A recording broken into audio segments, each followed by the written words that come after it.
Israel's Prime Minister Benjamin Netanyahu remains defiant in the face of internal pressure, calling for him to make a hostage release deal with Hamas inside Gaza. And even US President Joe Biden has confessed that he believes Mr Netanyahu isn't doing enough to get a deal done. Eviatar David was abducted from the Nova Music Festival on October 7. And his brother Ilay believes he is alive in Gaza and will return home, but he doesn't hold hope for a hostage deal. He says the news of 6 more hostage deaths has hit hard. Yesterday was the worst day since October 7th.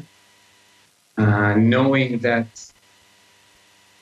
those 6 were alive and they were executed 330 days after October 7th, that was devastating because it can happen any moment to any other living hostage. And that's my biggest fear. So it threw me straight to the biggest nightmare. And I was so confused at the beginning, so frustrated, and I'm still processing. Your Prime Minister asked the families for forgiveness, that they couldn't bring them back alive. Protesters have called him a murderer. And Joe Biden says that Netanyahu is not doing enough to get a deal. Do you believe more could have and could be done? Actually, yes. I believe not enough has been done.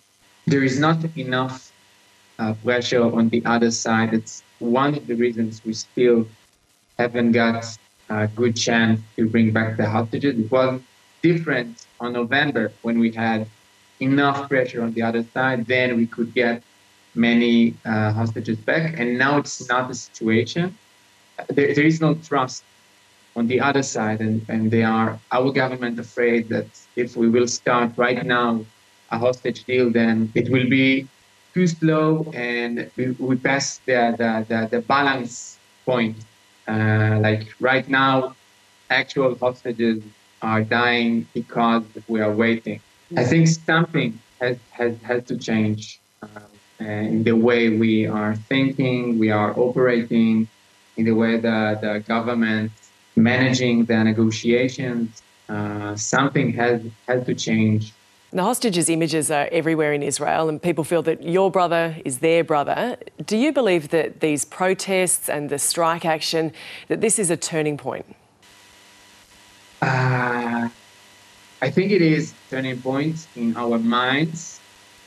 In our understanding of the situation. I'm not sure that the public pressure, the rallies, the protests, all of that, I don't think it's really effective.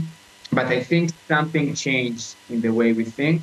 I know that in order to save as many hostages as we can, there has to be a deal of some kind.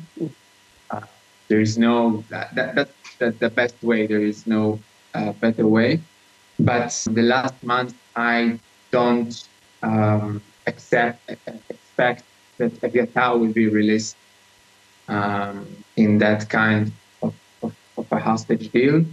I'm very hopeful that Eviatar is going back alive. I have that image in my mind. I see him hugs my parents. Like, I know it will happen, but I don't know how. And I feel like there has to be some kind of miracle. That's something I never lose hope in, because I know that he's alive. I know that he's strong. I cannot give up on the option that he comes back. Like, that's the only outcome I see.